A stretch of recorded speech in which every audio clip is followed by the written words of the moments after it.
Bonjour, dans cette capsule vidéo, nous allons explorer les grands groupes de micro-organismes et leurs caractéristiques. Plus particulièrement, nous allons nous intéresser aux virus, aux bactéries, aux mycètes et aux parasites eucaryotes.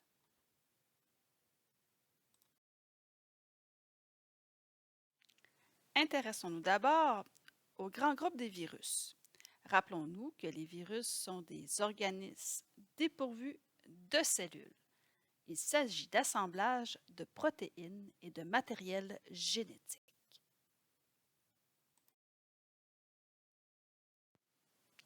De façon générale, les virus renferment un matériel génétique qui peut être constitué d'ADN ou d'ARN.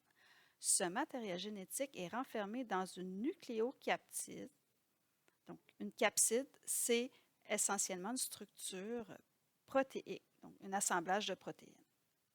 Certains virus sont dotés d'une enveloppe, pas tous, et sur cette enveloppe, on trouve des protéines d'origine virale, donc fabriquées à partir du matériel génétique viral.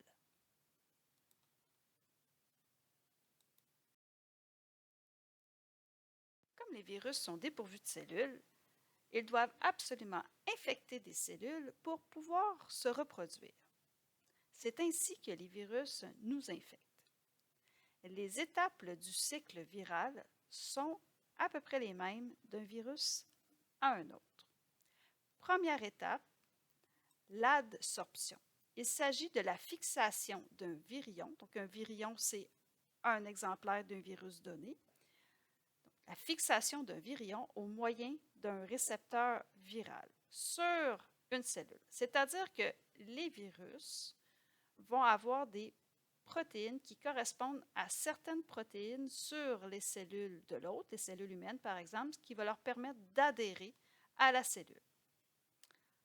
Ensuite, les virions vont entrer dans la cellule et perdre leur capside. C'est ce qu'on voit ici. Donc, une fois entré dans la cellule, le virus se déconstitue et le génome viral, donc le matériel génétique viral, est exposé.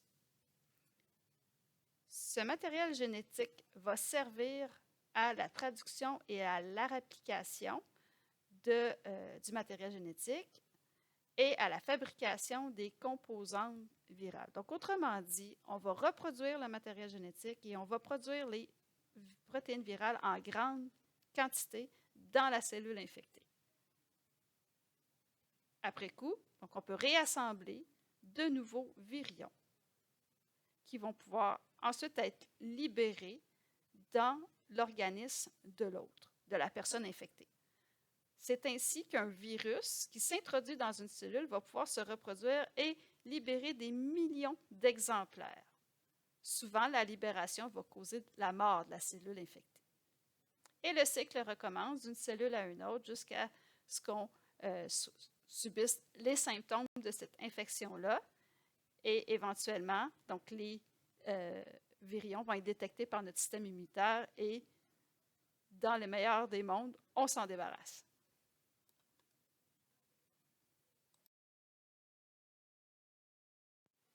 Petite variante sur le thème, certains virus vont présenter une période de latence, c'est-à-dire une période où le matériel génétique est renfermé dans le noyau de la cellule qui l'héberge jusqu'à un moment où il va être réactivé. Exemple typique, le virus du VIH qui peut rester ainsi en latence dans certaines cellules du corps humain pendant plusieurs mois, voire plusieurs années. Il en est de même pour le virus de la varicelle, dont certaines cellules vont le garder en latence, donc les cellules notamment de certains ganglions nerveux. Et ce virus-là, une fois réactivé, va provoquer le zona chez les personnes infectées.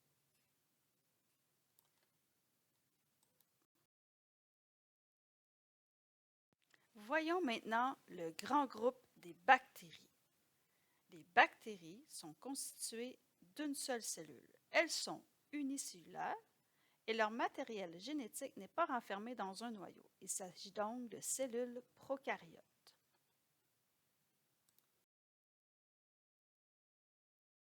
La structure générale des bactéries vous est ici présentée en mauve. Toute bactérie est constituée d'un matériel génétique, donc un chromosome libre à l'intérieur de la cellule, d'une membrane cellulaire et d'une paroi bactérienne.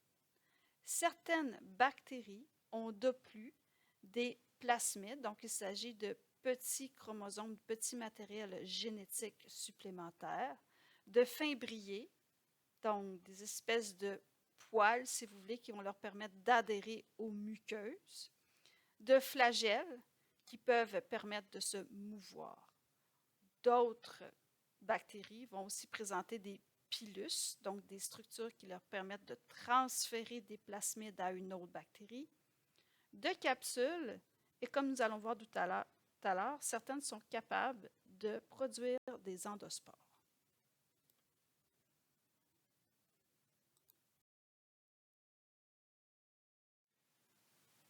La structure de la paroi bactérienne a un intérêt tout particulier pour vous qui étudiez en pharmacie. En effet, on va distinguer les bactéries selon leur type de paroi bactérienne. Certaines bactéries vont être dites gram-positives, d'autres gram-négatives. Pourquoi? La différence réside dans la structure de leur paroi bactérienne. Selon cette structure-là, des bactéries vont réagir positivement à un colorant et d'autres non. Les bactéries qui réagissent positivement au colorant sont dites gram-positives. Les bactéries qui réagissent négativement sont dites gram-négatives. Mais en fait, ça nous indique la nature de la paroi bactérienne. Et cette nature-là est importante puisqu'on sait que les antibiotiques ciblent la paroi pour entraîner la mort des bactéries. Ainsi, dans votre guide des médicaments, vous allez pouvoir constater qu'il y a des antibiotiques qui sont spécifiques pour des bactéries de type gram-positif et d'autres spécifiques pour des bactéries de type gram-négatif. Les antibiotiques dits à large spectre vont couvrir les deux gammes de bactéries. Les bactéries gram-négatives ont aussi un intérêt particulier puisque leurs parois peuvent renfermer des endotoxines qui vont rendre ces bactéries-là potentiellement plus pathogènes que d'autres. Donc, une infection causée par une bactérie gram-négative peut être plus dangereuse.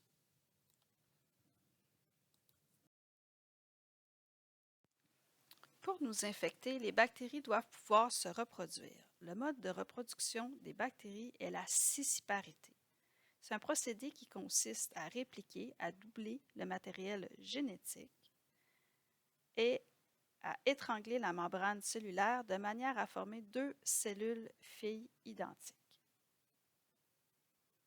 Comme les bactéries ont un haut taux de reproduction, c'est-à-dire que dans des conditions idéales, une bactérie peut se dédoubler ainsi à toutes les 20 minutes, le nombre de mutations chez les bactéries est relativement élevé. Donc, les mutations, c'est des erreurs de réplication de l'ADN. Ces mutations-là peuvent faire apparaître des nouvelles caractéristiques chez les cellules filles qui donnent l'origine de nouvelles souches bactériennes. Certaines de ces souches bactériennes vont avoir des gènes, vont hériter de gènes de résistance aux antibiotiques.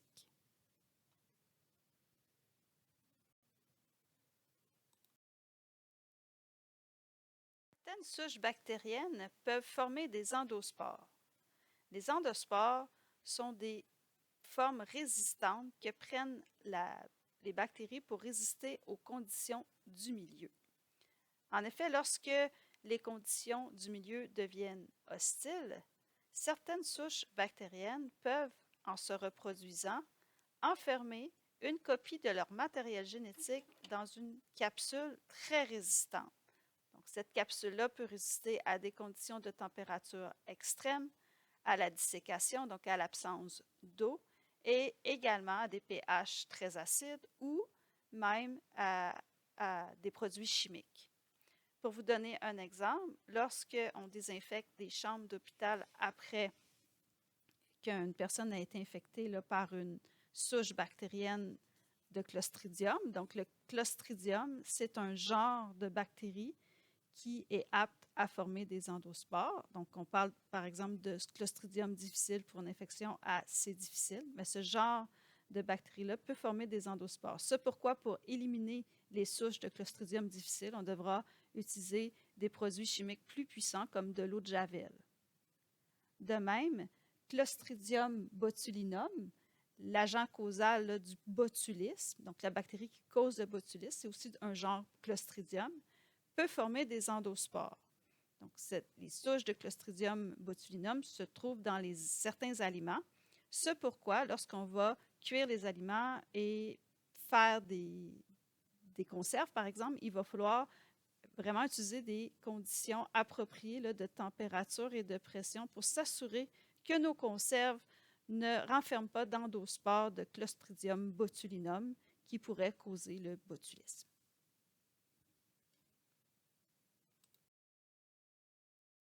Les bactéries peuvent se présenter sous différentes formes et arrangements. Donc, une même espèce aura la même forme et le même arrangement. Les formes les plus fréquentes sont la forme de bâtonnet, ce qu'on nomme les bacilles, et la forme sphérique, ce qu'on nomme les coques. Les arrangements les plus fréquents sont les strepto et les staphylos. Donc, on parle de streptobacilles ou de streptocoques lorsque les bactéries prennent un arrangement en petites chaînes. Vous reconnaissez sûrement le mot streptocoque. On parle parfois d'infection à streptocoque. Il faut savoir que cet arrangement-là donne aussi le nom de genre aux espèces bactériennes. Donc, on parlera de Streptococcus espèce, par exemple. Il y a aussi la forme staphylo, donc coque. Seulement les coques peuvent prendre cet arrangement-là et c'est un arrangement en forme de grappe. De la même manière, cet arrangement-là donne le nom de genre à une espèce donnée. Donc, Staphylococcus, espèce.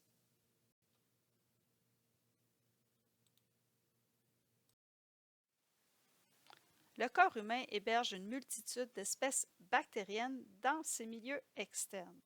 Donc, qu'il s'agisse de la muqueuse du nez, de la microflore de la peau, de la microflore du côlon, de la microflore du vagin, on trouve différentes espèces selon l'endroit donné. Parmi celles-ci, vous reconnaîtrez des noms, donc on trouve des staphylocoques, des streptocoques, des bacilles. Donc, différentes espèces colonisent les différents milieux de manière, par exemple, à assurer une compétition contre d'autres bactéries qui pourraient s'avérer pathogènes. De plus, comme on l'a vu dans notre étude du système digestif, certaines bactéries dans le tube digestif, particulièrement dans le côlon, vont permettre de fermenter des molécules pour nous et libérer notamment certaines vitamines. Donc, ces bactéries-là vivent en symbiose avec nous. Ils nous fournissent des avantages et nous leur fournissons des avantages en les nourrissant, en les abritant.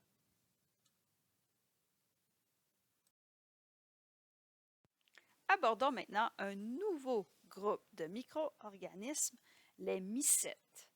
Les mycètes sont constitués de cellules eucaryotes, c'est-à-dire de cellules dotées d'un vrai noyau. Parmi les mycètes, on trouve des organismes unicellulaires, soit les levures, ainsi que des organismes pluricellulaires, les moisissures.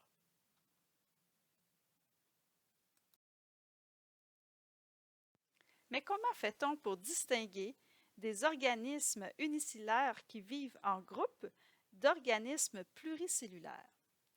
En fait, la distinction se trouve au niveau des cellules qui se spécialisent, c'est-à-dire qu'à partir du moment où un organisme constitué de plusieurs cellules montre des cellules différenciées, donc des cellules qui se différencient les unes des autres, par exemple au niveau des racines, du tronc, des branches, des feuilles pour un arbre, on parlera d'organismes pluricellulaires.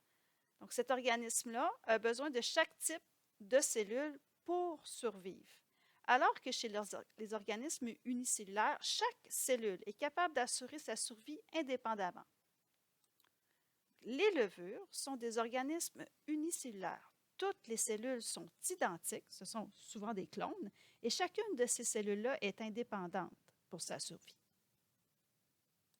Par contre, chez les pluricellulaires, que sont les moisissures, on trouve au niveau de l'organisation différents types de cellules. Donc, que ce soit au niveau des ifs, au niveau des sporanges et au niveau des spores. Donc, on trouve une organisation cellulaire qui est différenciée.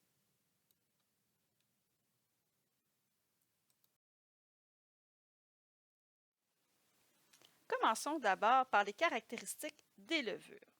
Étant des mycètes, ce sont des organismes eucaryotes, dont les cellules sont dotées d'un réel noyau qui renferme le matériel génétique. Ce sont des organismes unicellulaires et plus particulièrement, les levures vont se reproduire par bourgeonnement, c'est-à-dire qu'à la surface des cellules, il va émerger un petit bourgeon qui va croître pour former une nouvelle levure. Et cette nouvelle levure est un clone génétiquement de la première. Les levures ont également des besoins élevés en eau. Donc, elles colonisent des milieux humides comme l'intérieur de la bouche, l'intérieur du vagin notamment. Si vous avez déjà souffert d'une vaginite à Candida, il faut savoir que Candida, c'est un genre d'une levure qui héberge nos muqueuses.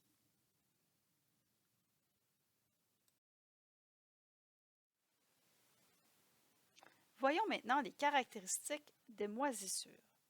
Comme ce sont des mycètes, ce sont également des organismes eucaryotes, mais pluricellulaires cette fois, puisqu'elles sont dotées de structures spécialisées. Les moisissures vont croître sous la forme d'ifs, qui forment différents réseaux appelés mycéliums. Donc, on voit ici la croissance d'un if et sa ramification pour former un réseau d'ifs qu'on nomme mycélium. Donc, les mycéliums, c'est ce qu'on voit par exemple lorsqu'on regarde la moisissure sur le pain. La reproduction des moisissures se fait sous la forme de spores. Il ne faut pas confondre les spores des moisissures avec les endospores des bactéries. Les endospores des bactéries sont des formes de résistance, alors que les spores des moisissures sont des formes de reproduction. Donc, ce sont un peu comme des petites graines qui vont se disséminer partout dans l'environnement pour assurer la reproduction des moisissures. Les spores sont des formes très résistantes, donc ils sont facilement propagés dans l'air. Donc, c'est pour ça que lorsqu'on a un fruit moisi dans un panier de fruits, bien, rapidement, l'ensemble des fruits va présenter des moisissures.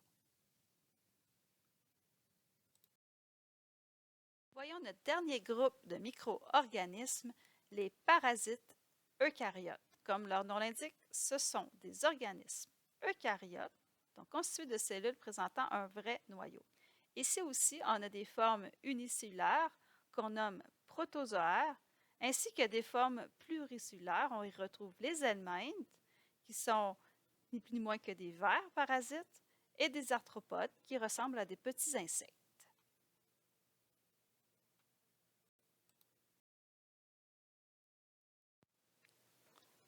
Voyons les caractéristiques des protozoaires. Donc, ce sont des organismes eucaryotes unicellulaires. Donc, les protozoaires vont pouvoir infecter différentes régions de l'organisme humain. À titre d'exemple, l'agent causal de la malaria, qui est un protozoaire qui infecte le foie et le globule rouge. L'agent causal de la tourista, donc, qui est un micro-organisme qui va infecter le tube digestif humain. Donc, il s'agit aussi d'un protozoaire. Les protozoaires sont capables de locomotion parce qu'ils sont dotés souvent de cils ou de pseudopodes, donc des espèces de déformations de leur membrane cellulaire qui leur permettent de se mouvoir. Ils ont un besoin d'eau abondant. Souvent, les protozoaires vivent dans l'eau ou dans des liquides biologiques. Les protozoaires vont se reproduire de façon asexuée, donc soit par scissiparité, un peu comme les bactéries, ou de façon sexuée en échangeant du matériel génétique. Dans certains cas, certains protozoaires peuvent former des kystes. Des kystes, c'est des formes de résistantes que va développer le protozoaire pour résister là, à l'environnement défavorable, un peu comme pour les bactéries qui forment des endospores. Donc, on peut être infecté nous-mêmes par des larves de protozoaires, par des protozoaires, par des kystes de protozoaires, donc dépendamment des espèces de protozoaires.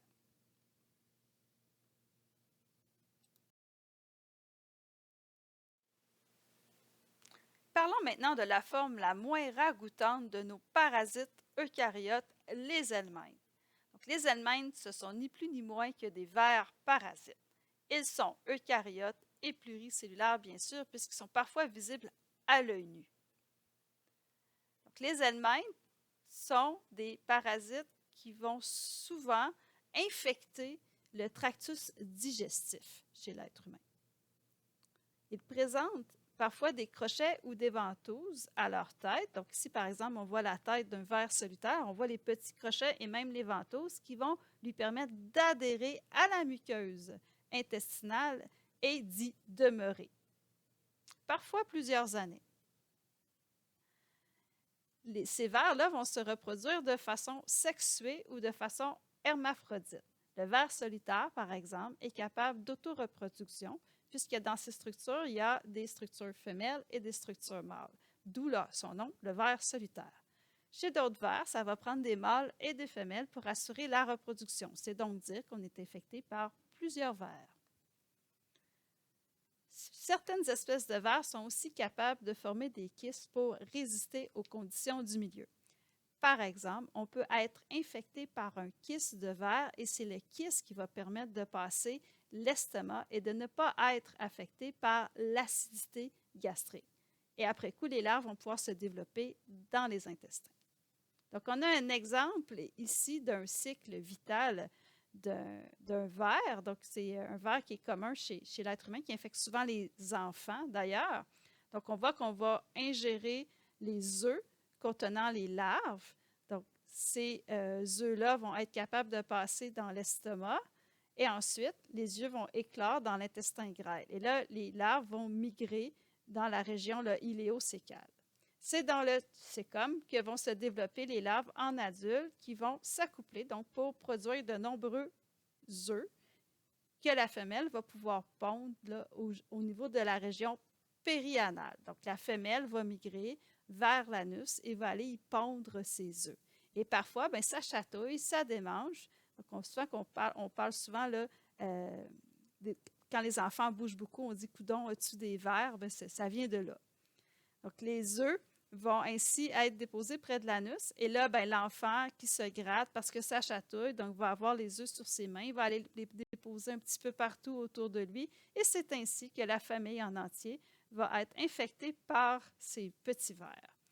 Donc, un antiparasitaire va venir rapidement à bout de cette infection.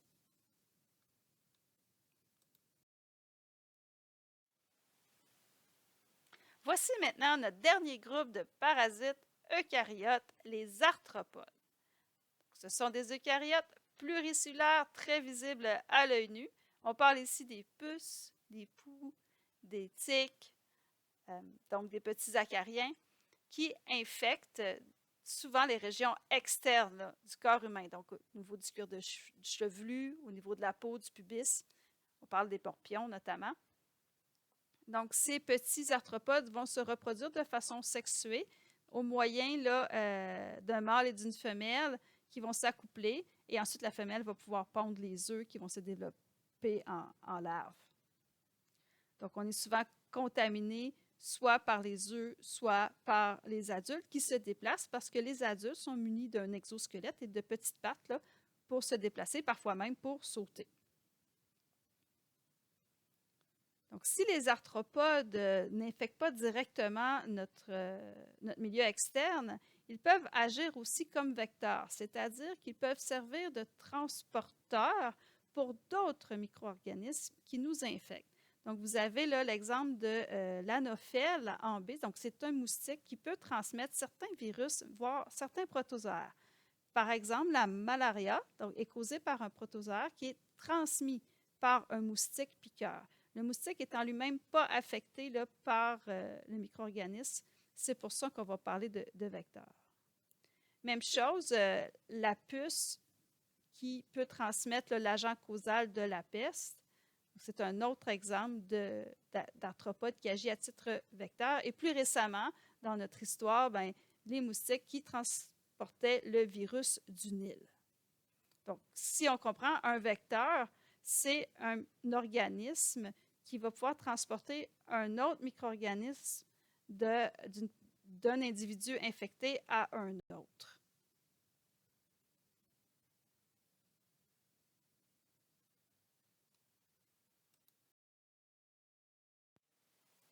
Dans cette capsule, nous avons vu les grands groupes de micro-organismes qui peuvent notamment infecter le corps humain. Dans la prochaine capsule, je vous donne rendez-vous pour aborder les mécanismes de défense immunitaire qui nous permettent de nous défendre contre ces micro-organismes.